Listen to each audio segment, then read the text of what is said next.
সুন্দরী, এত রাতে অন্ধকার রাস্তা দিয়ে কোথায় যাচ্ছ? তা তোমাকে যেতে ভয় করছে না? কই না তো, আমি তো এই রাস্তা দিয়ে রোজ যাই। রোজ যাও?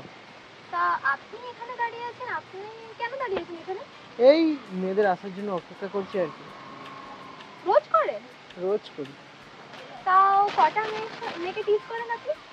কটা? এই 4-5টা হবে। 4-5টা? ঠিক বলছেন তো? 8-10টা ধরে রাখো। তা আপনি কাজ কি করেন? কিছু না।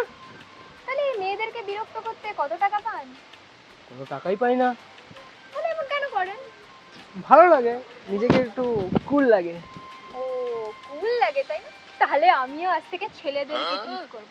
আচ্ছা, আপনি কখনো ছেলেদের টিজ করেছেন? ছেলেদেরকে কি আবার টিস করে? পাগল নাকি? না না, আপনি আজ আমায় না শেখালে আমি কোথাও যাবো না, আপনার পিছনে ছাড়বো না আমি। আরে মহা ঝামেলায় পড়লাম তো। আচ্ছা ঠিক আছে, শেখাবো।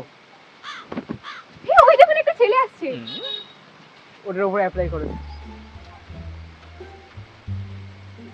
যাও। ওকে আপনি হ্যান্ডসাম বলে ডাকো। ওই হ্যান্ডসাম, কোথায় যাচ্ছ বেবি? একবারে দিকে তাকাও না ডার্লিং। আচ্ছা না তো। একটু হাত ধরো। ম্যাডাম দেখুন, অসভ্যতা করবেন না, আমি ওইরকম ছেলে নয়। তাহলে তুমি কে? আমি ভদ্র ছেলে, আমি কোনো মেয়ের সাথে এরকম করি না, আমি সব মেয়েকে সমান দিই। কখনো কোনো মেয়েকে টিজ করোনি? না, আগে করতাম কিন্তু এখন করি না। ভেবে বলো। হ্যাঁ, এখন আর না। না না, বাইরে আমাকে টিজ করবে আর বাড়িতে গিয়ে মা বোনকে টিজ করবে। এতক্ষণ এই দাদাও আমাকে টিজ করছিল, বাড়িতে গিয়ে হয়তো মা বোনকে টিজ করবে। এই মামন কাউকে টিস করে নাকি? পাগল নাকি? হ্যাঁ, আমাকে তো করছিলে, আমিও তো কারোর মেয়ে, কারোর বোন। তুমি তো এতক্ষণ আমাকে টিজ করছিলে। তোমার জন্য, তোমাদের মতন ছেলেদের জন্য আজকে কোনো মেয়ে অফিস থেকে বাড়ি ফিরতে পারে না ভালোভাবে। আতঙ্কে তারা রাস্তা দিয়ে হাঁটে, অন্ধকার গলি থেকে ভালো করে যেতে পারে না। আজকে তোমাদের জন্য, আজকে আমার কোনো ক্ষতি হলে আমার বাড়ির লোকের কি অবস্থা হবে তুমি সেটা ভাবতে পারছো? সরি বোন, আজ থেকে আর এমনটা হবে না।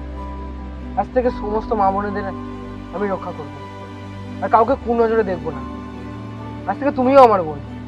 চলো তোমাকে বাড়ি দিয়ে আসি। আমিও এরকম কিছু হলে, এরকম ঘটনা হলে আমিও আজ থেকে প্রতিবাদ করবো, অবশ্যই করবো।